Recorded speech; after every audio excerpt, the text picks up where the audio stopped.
तो देखो हम लोग एलसी सर्किट पढ़ेंगे आज, ठीक है। 12th का हम लोग अल्टरनेटिंग करंट पढ़ेंगे, 12 फिजिक्स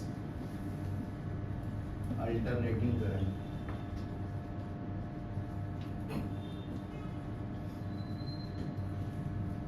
ठीक है, तो नेक्स्ट टॉपिक है अपना LC oscillation.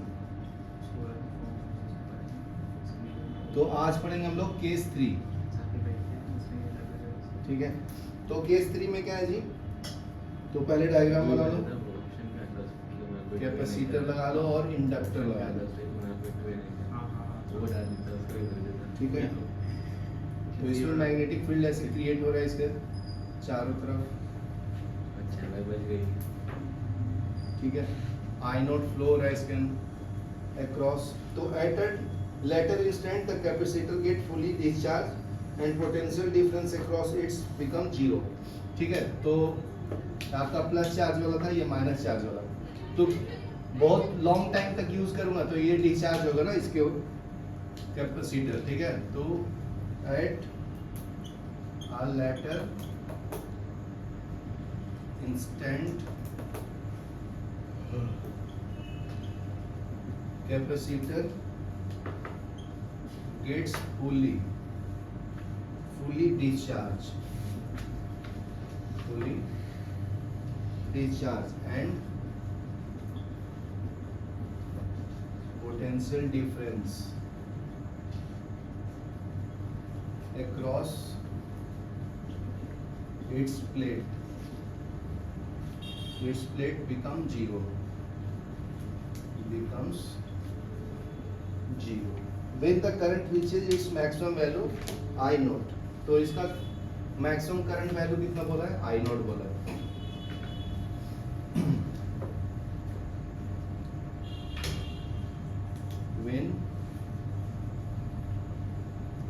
when current reaches its maximum value I naught, energy in the magnetic field is given by. तो इसमें मैग्नेटिक फील्ड का वैल्यू क्या बोलते हैं, energy in its magnetic field is 1/2 L I not square. ये कल भी बताया था ना, जिसको हम लोग यूबी बोलते हैं, ठीक है। दस the entire electrostatic energy of capacitor can be converted into magnetic field of the inductor. तो इलेक्ट्रोस्टैटिक एनर्जी मैग्नेटिक फील्ड में कन्वर्ट हो गया जी, ठीक है। 10 entire electrostatic energy of capacitor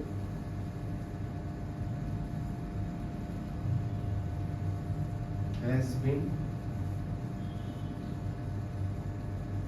converted into the magnetic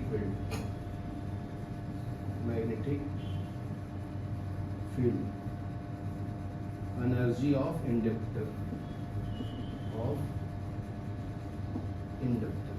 ठीक है।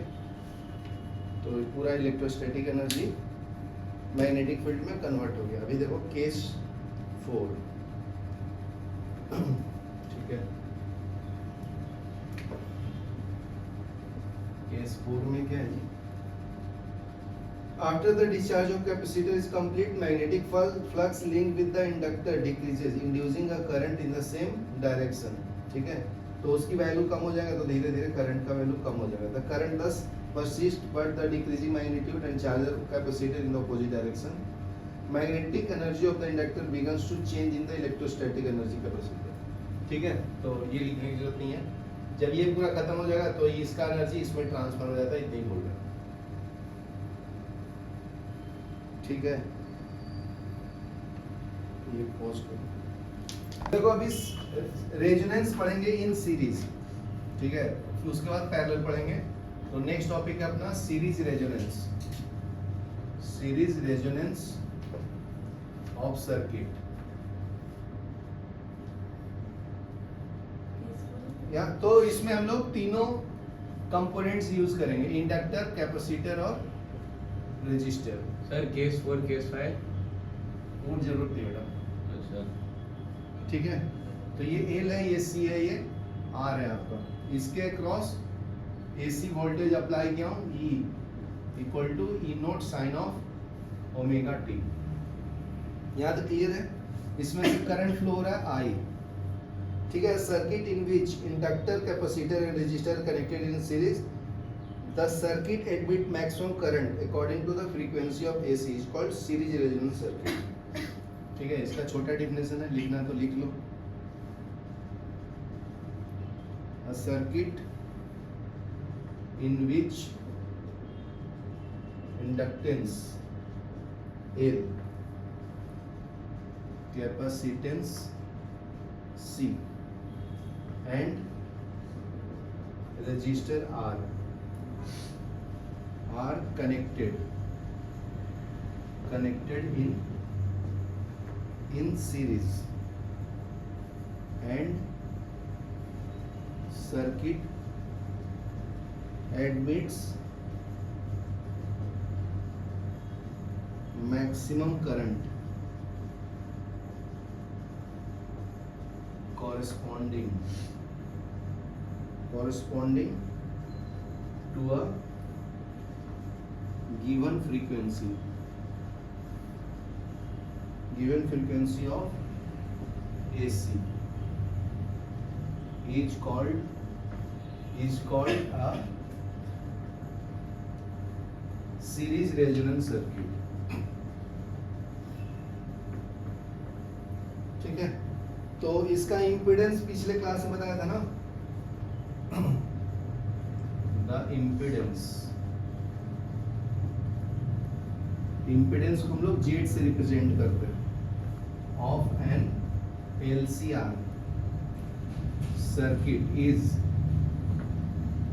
given by Z is equal to under root of, पिछले class में बताया था क्या, R square plus XL minus XC का होल स्क्वायर। तो इसको थोड़ा मॉडिफाई कर देता हूँ। क्या बताया था, एक्सएल क्या होता है, ओमेगा एल होता है, that is 2 pi F L. ठीक है, एक्सएल है ना ये, एक्ससी क्या है, 1 अपॉन ओमेगा सी, तो ये आएगा 1 अपॉन 2 पाई एफ सी। तो इसके अंदर वैल्यू डाल दो, ठीक है, इक्वेशन 1 के अंदर ये दोनों का वैल्यू, ठीक है। पुटिंग सेकेंड इन फर्स्ट, क्या मिलेगा जी, जेड इज इक्वल टू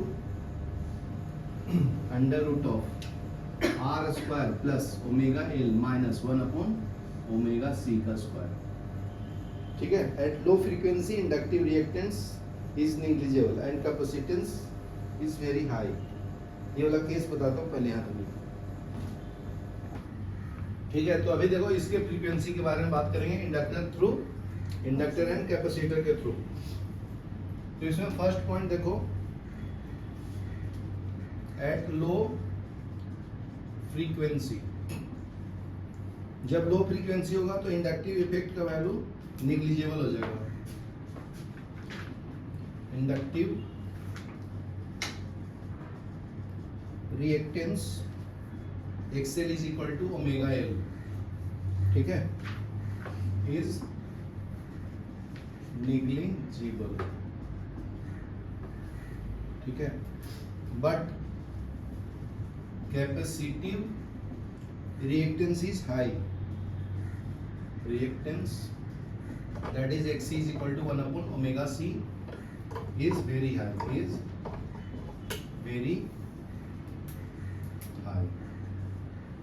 दूसरा पॉइंट क्या है, as we increase frequency, ठीक है, जैसे जैसे फ्रीक्वेंसी की वैल्यू इंक्रीज करूंगा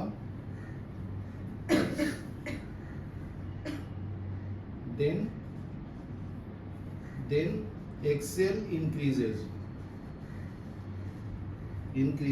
and XC decreases।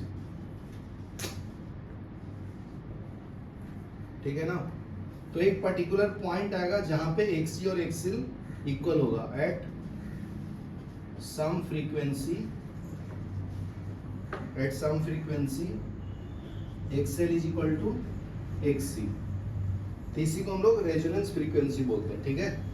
तो यहाँ पे इक्वल कर लो, XL की जगह पे ओमेगा एल डालेंगे और XC की जगह पे ओमेगा C, XL की जगह पे ओमेगा एल डाल दिया, ठीक है। तो ओमेगा को इधर ले लो तो ये हो जाएगा ओमेगा स्क्वायर और नीचे में एल को ले लो तो LC आ जाएगा, बराबर है। तो ओमेगा क्या होता है, 2 पाई f होता है ना।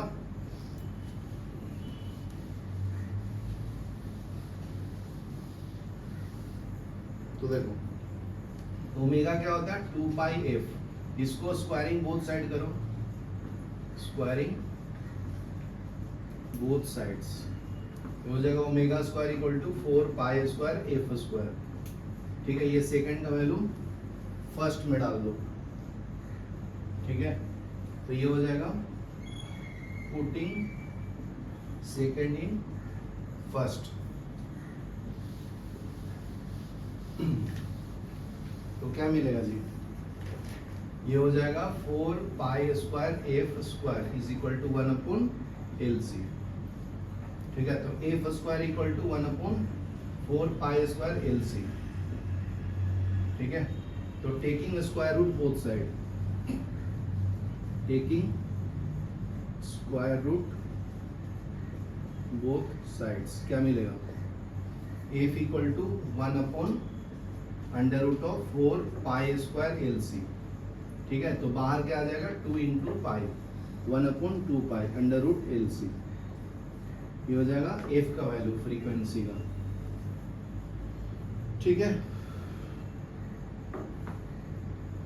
तो FR को हम लोग रेजोनेंस फ्रीक्वेंसी बोलेंगे, इसको बोलते हैं रेजोनेंस फ्रीक्वेंसी।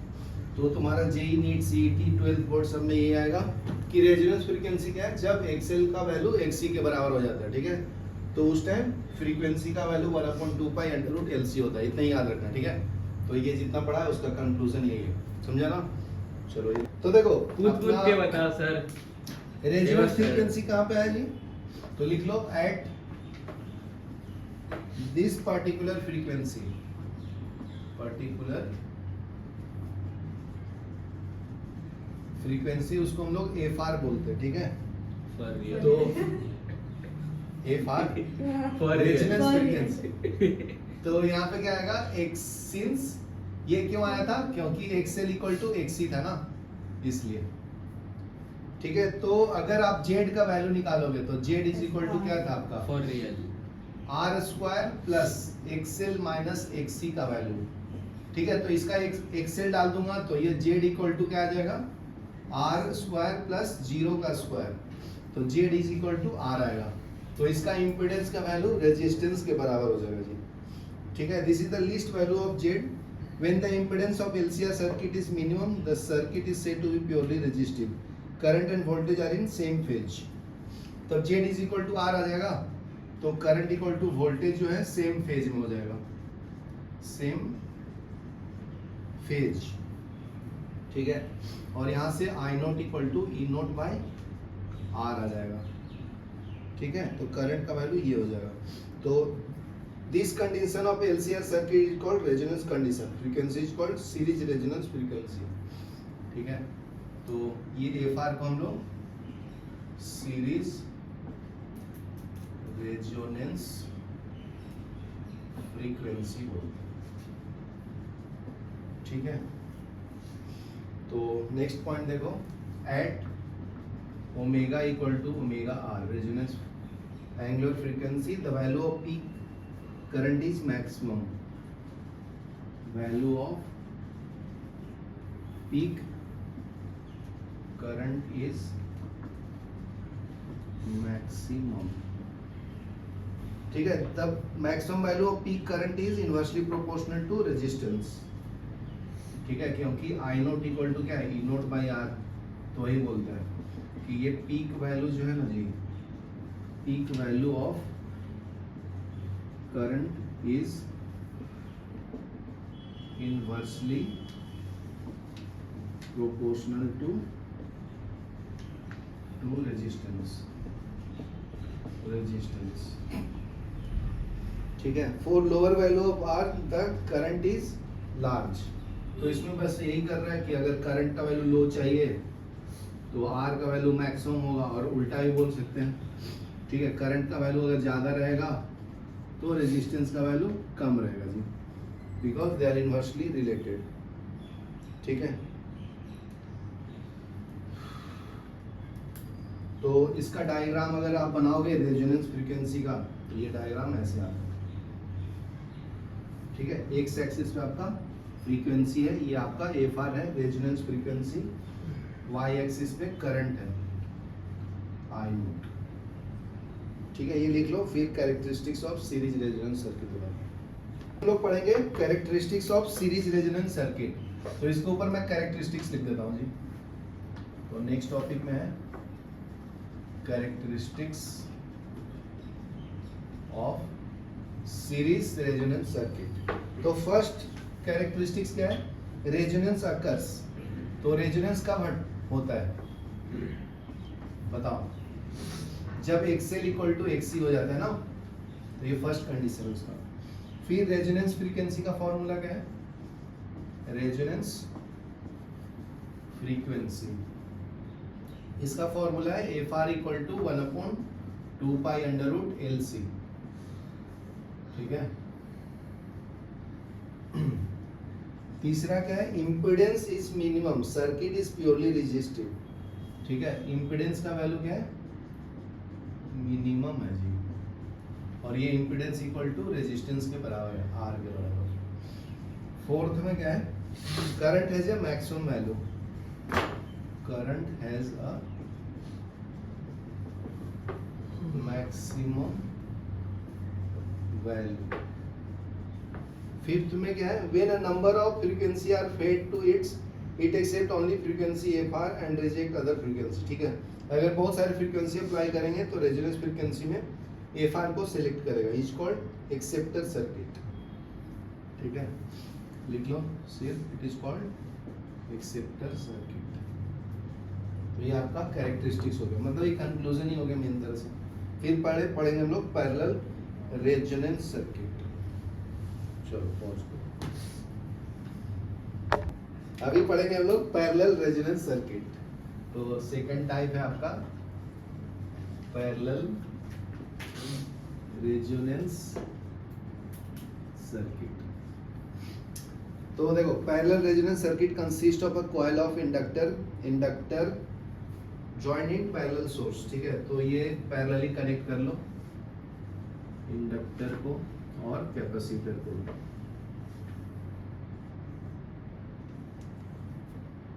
ठीक है, तो इसमें एसी वोल्टेज अप्लाई करते हैं, E is equal to E naught sine of omega T. ठीक है ना, तो इसके अक्रॉस जो करंट जा रहा है उसको IL बोलेंगे, इक्रस IC बोलेंगे, इसको L बोलते हैं, इसको C बोलते हैं। ठीक है, ये एंट्री पॉइंट है, एग्जिट में IL होगा और इधर से आएगा IC। ठीक है, मिला के दोनों I के बराबर होगा। तो पैरेलली कनेक्ट कर दिया हूं, जैसे हमको पता है कि E equal to E naught sine omega T, वो तो मैं लिख भी दिया हूं। ठीक है, तो इन केस ऑफ इंडक्टर, ठीक है, current lag behind the applied EMF by the phase angle, so IL का वैल्यू क्या आएगा? IL is equal to E naught by XL.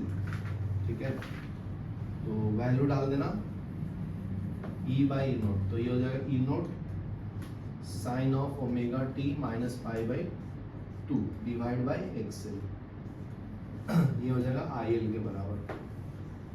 ठीक है, नेक्स्ट है similarly in a capacitor current lead by EMF. तो इसमें करंट क्या होता है? लैग करता है ना, यहाँ पे लिखना है तो लिख लो करंट लैग। उसी तरह से IC इज इक्वल टू क्या मिलेगा? E naught sine of omega t plus pi by 2 by XC। इसमें करंट लीड करता है जी। ठीक है, तो टोटल करंट क्या होगा? Total current IL plus IC के बराबर होगा ना। ठीक है, तो नेक्स्ट है total current across the circuit is I equal to I L plus I C, ठीक है, दोनों के बराबर है। तो दोनों का वैल्यू पुट कर दो, तो I equal to I L का वैल्यू यहाँ से इक्वेशन 1 से, और ये 2, ये थर्ड ले लो, ठीक है, 1 2 का वैल्यू इसमें डाल दो, तो ये आ जाएगा E naught sine of omega t minus pi by 2 by XL plus E naught sine of omega t plus pi by 2 plus यहाँ पे ओमेगा एल है ना, एक्सएल।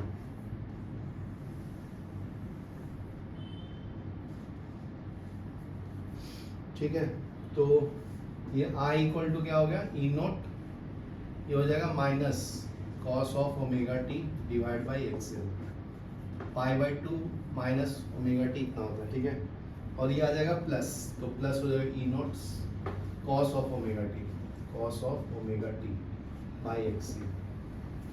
तो देखो ओमेगा टी कॉमन है दोनों में, ले लो बाहर, तो I equal to E naught by XC common ले लिया, नहीं ये एक्सेल है ना, तो E naught cos of omega t बाहर आएगा, इसमें बचेगा minus 1 upon X L plus 1 upon X, ठीक है ना। तो अभी वैल्यू डाल दो दोनों का, तो I equal to E naught cos of omega T, तो बताओ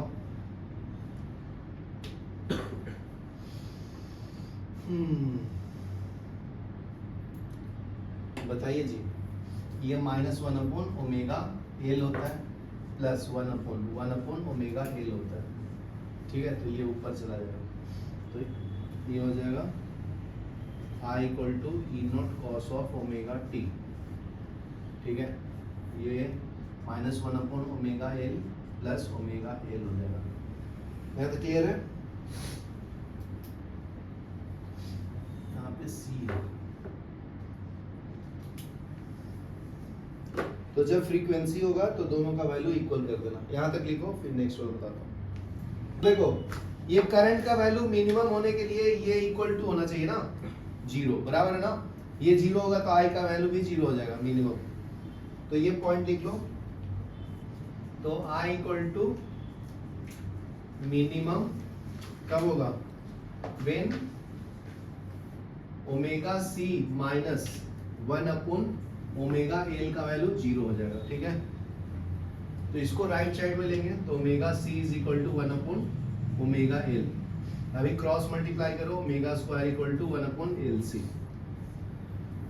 ठीक है, तो ओमेगा का वैल्यू पता है अपने को 2 पाई एफ है, इसका स्क्वायर कर लो 1 अपॉन एल सी, तो ये बचेगा 4 pi F square equal to 1 upon L C, तो टेकिंग स्क्वायर रूट, तो ये 2 पाई एफ बचेगा 1 upon under root L C बचेगा, ठीक है, ये आपका टेकिंग स्क्वायर रूट है, taking square root,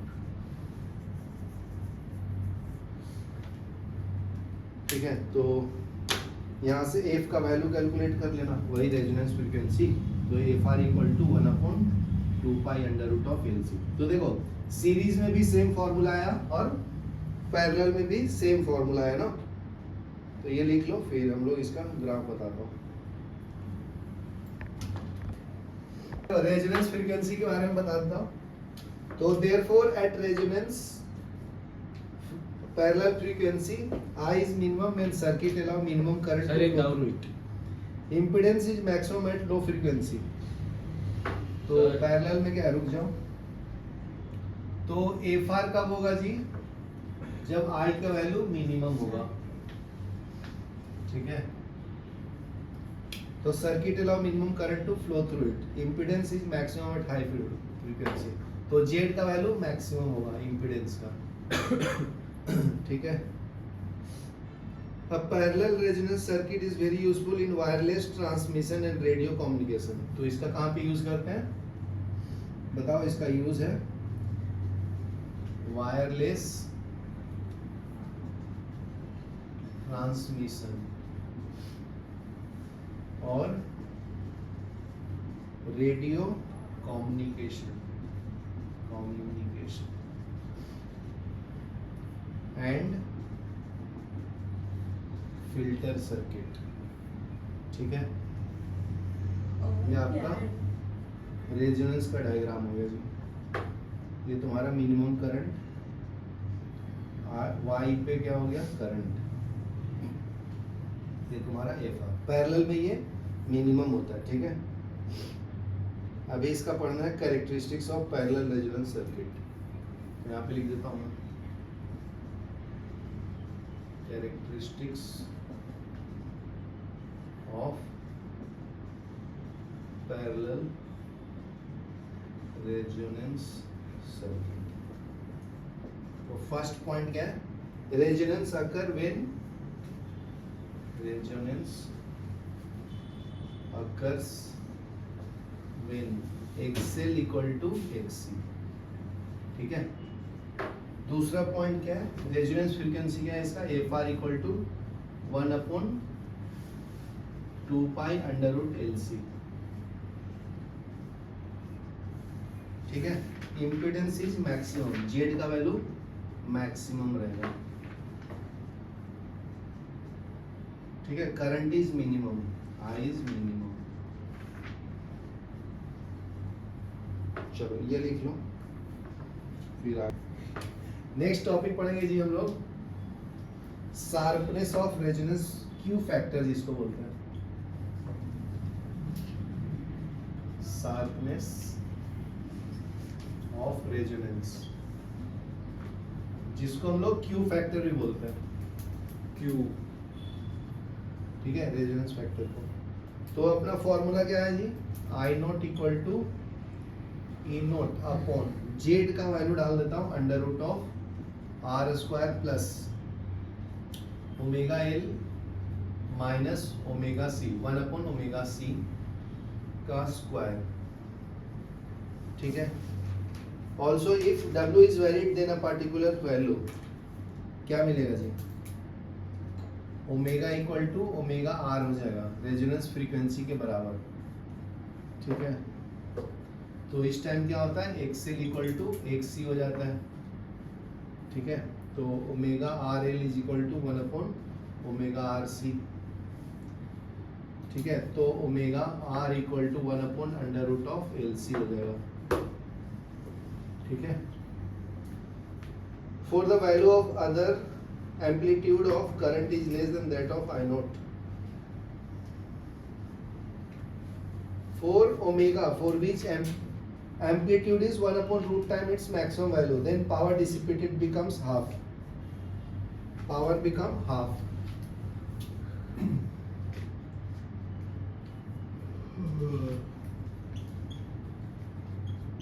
A value of omega for which sharpness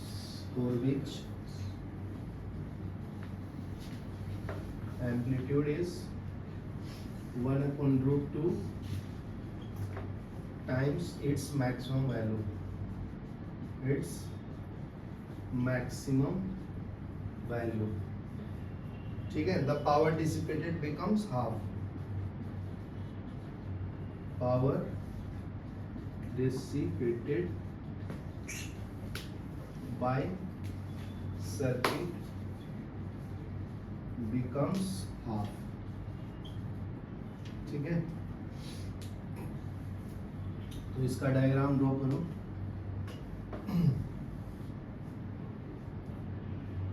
ये आपका रेजोनेंस फ्रीक्वेंसी ओमेगा आर हो गया।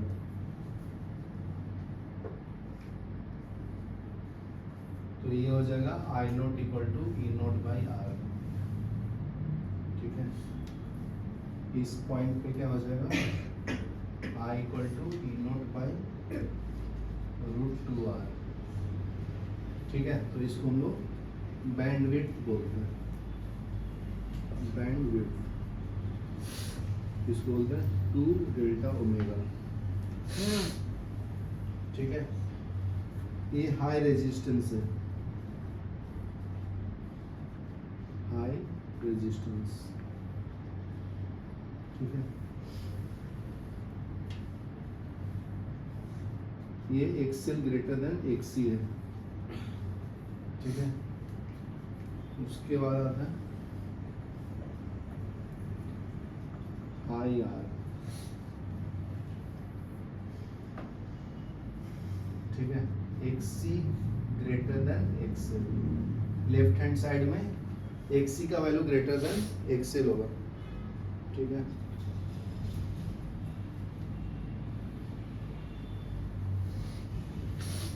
ये ओमेगा 1 है, ये ओमेगा 2 है, तो यहाँ पर लिखना है तो लिख लो। Omega 1 is omega r minus delta omega, omega 2 is equal to omega r plus delta r, ठीक है। तो अगर माइनस करूँगा उसको हम लोग बैंडविड्थ बोलते हैं, बता दिया। चलो ये लिख लो, फिर आगे बढ़ते हैं। तो देखो लास्ट टॉपिक पढ़े हम लोग अल्टरनेटिंग करंट का, चोक सर्किट या चोक कॉइल भी बोलते हैं इसको, ठीक है। तो देखो choke is an inductor used to reduce AC passing through a circuit, तो लिख लो it is an inductor used to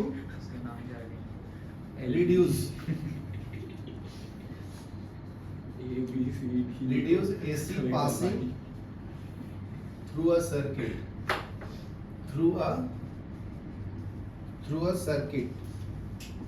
without much loss of energy,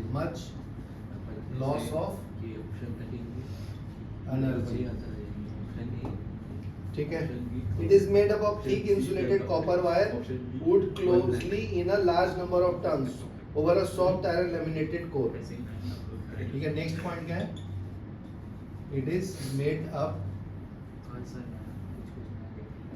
of thick insulated copper wires,